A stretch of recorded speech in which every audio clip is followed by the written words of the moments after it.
Now, we've got loads of brilliant places to visit in the UK, but if you look at the stats, there's so many of us from the Midlands who haven't even head down to the likes of Warwick Castle. We're definitely missing out. Now, somebody who's spent a bit of time on tour over the last decade or so is Jack Savoretti, who joins me now. Hello, sir. Hi, how you doing? I must confess, I need to visit Warwick Castle too. I have been. I went last year, and it is absolutely fantastic. And it's when you go to these places, it's always worth having a chat with some of the guides and people to find out a little bit more about the history that you can't see, that's sort of flying under the radar. 100%. It's interesting because the research that Bira Moretti Sala di Mare actually found was exactly that. It was crazy, like in places like Somerset, 40% of people haven't seen Stonehenge. I think there was something like in Edinburgh, over 30% of people had never seen the castle, never been to visit the castle. And I think again that the best way to sort of entrench yourself into the local area is not only by going to see the big sites, but when you're there is to talk to people. And if you can do that through, I think, wining and dining and food and drink, that's the best possible way, because I think if you want to get to know a place, there's no better place than a dining room table or a pub, or leaning up against a bar having a nice cold beer is a good way to sort of get to know the locals. And through the locals you get to know more secret places rather than just the grandiose places to visit. Absolutely. I mean, I've been to some seaside towns, and you speak to some of the locals in the shops, and they say, "Have you not been up the back and walked across the top, and then seen the look over the cliffs?" And you're thinking, "How on earth could I have missed out on this when you Exactly. finally get there?" And also you would never have known of that if you hadn't engaged with the local community. And I think, like I said, the best way to engage with local community is always through food. I mean, that's mainly because I'm Italian. I fundamentally strongly believe that. But same with myself. We live in Oxfordshire, and yes, I've been to the Ashmolean. I go to Oxford all the time, and I love the city of Oxford. And there is always a secret behind every door in Oxford. But it was actually talking to a local farmer friend of mine now in my local pub, where he told me that we live next to these great rollright stones, which are as old as the stones at Stonehenge, and they're just sort of in a field that nobody knows about, and they're these kind of like in ancient, masterful calendar from a different, from a different era. And I wouldn't really know about it. There's a little sign in the forest that shows you where to go, but if it wasn't for communicating and interacting with the locals, I never would have knew about it. Yeah, and also I haven't been to Oxford myself, and just followed a walking tour, and I've done the same in Edinburgh. And yeah, there are 101 different tours in all of these places, and they've got history. I mean, in the likes of Wolverhampton, I know we have some walking tours which go around at certain points, and you go and find out about things, whether it be somewhere where you live or somewhere where you're visiting. And I mean, when you're out on tour with your music, do you get a chance to do any of that, or is it mostly sound check after sound check before entertaining the masses? No, it's something I'm quite sort of strict on. And funnily enough, this isn't for religious purposes, but I tend to always like to find the closest local church, because I'm always, especially when traveling across Europe. There is something when you're touring, it's lovely to find somewhere peaceful, somewhere where you can actually sort of just be alone with your thoughts. And I always find it's really interesting. You learn a lot about a city the same way you do through restaurants and going and hanging out with locals. It's very interesting to see who comes in and out of a church and the history of the church, of when the church was built. The wealth or the poverty of a certain area is very much defined within that. So I kind of visit churches whenever I'm touring a lot. So Mhm. it goes from churches, restaurants, bars, places where you can really find yourself actually interacting with people as well. As much as I love to go visit museums, it's rare that I end up talking to somebody if I go to a museum. Whereas if I go to sort of church, restaurant, bar, or a local park, you do find that you can gain an interaction, and I think that's really important to find out. Like you said before, the next place to go visit is Mhm, yeah. usually discovered through talking to somebody local. And important to get those in the right order. Don't go to the bar before the church. It may not work out quite so well as you'd like.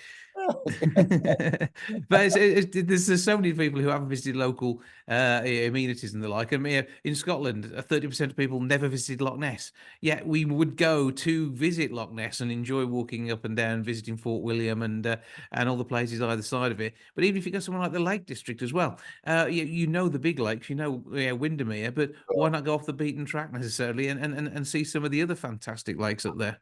100%, and I do think this is changing. I do think there's a positive spin to this. I do think, and I mean, I guess it's because of the beauty of some of these places, and I guess that's the good and the bad of social media, that these sort of secrets are revealed, which sometimes can be, it can make the places almost too busy and too popular.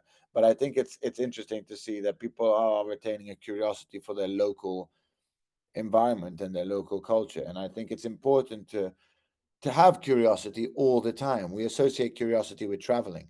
And I think that's wrong. I think one should wake up every morning curious of their surroundings, whether it be in your garden or in your village or your local town or your city. And I mean, have you visited the home of Birra Moretti as well? Obviously, in Italy, there's some fantastic drink there. Amazing. I just had one of the most incredible experiences of my life, actually, with Birra Moretti Sale di Mare and Secret Escapes. We put together kind of the equivalent, we put together this kind of finding these really undiscovered, secret, beautiful locations within the south of Italy, predominantly. And I got to experience Calabria, a region that I didn't know at all. And it's a region that a lot of Italians don't know because it's not necessarily that easy to get to. But through that, I also went to Sicily, and we made these amazing. We made an amazing film, something I'm very proud of because it really reflected and complemented and showed, celebrated the beauty of this part of the world, this part of Italy in particular.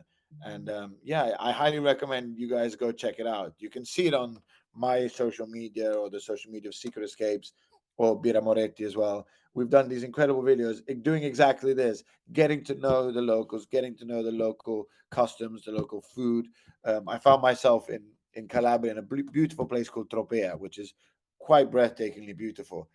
Having breakfast at about 9 in the morning with a cold beer. It was a local pizzeria guy who allowed me Mm. into his pizzeria to sort of show me the ovens that were over 200 years old. He gave me a cold beer. He gave me chopped onions with potatoes, drowned in olive oil, and it was the most delicious breakfast. I've never looked at breakfast the same way since that. So it's moments like that that I think are really important to do when not only when you're traveling, but even in your local surroundings, in your local village and in your local town.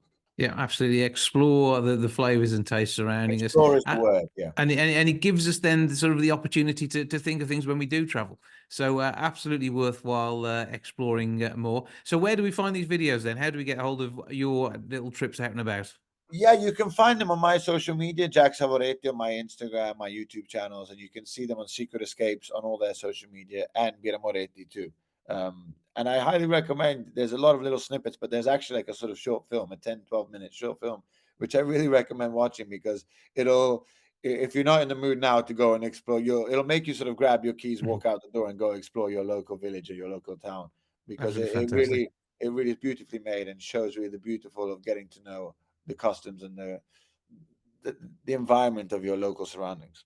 And on the music front, what have you got in store for us as we head through this year? I've just done an Italian album, actually, my first album fully in Italian called Miss Italia, which came out 2 weeks ago. So that was another wonderful, this all sort of, it all came together, this wonderful discovery of my Italian heritage. I've sort of invested the last 2 years into really leaning into my Italian heritage and getting to know more about it and celebrating it. And so I'm now on tour playing festivals in the UK and across Europe. And it's really wonderful to bring Italian music around the world with me right now. No doubt you're taking your Birra Moretti along with you as well, so you can enjoy that on the road, but always drinking responsibly and Always. uh, and having a great time with it. Well, let's keep exploring. Let's see those places and let's make sure we're finding out what's going on like a local. Jack Savoretti, thank you Absolutely. for joining us. Wow, thank you for having me.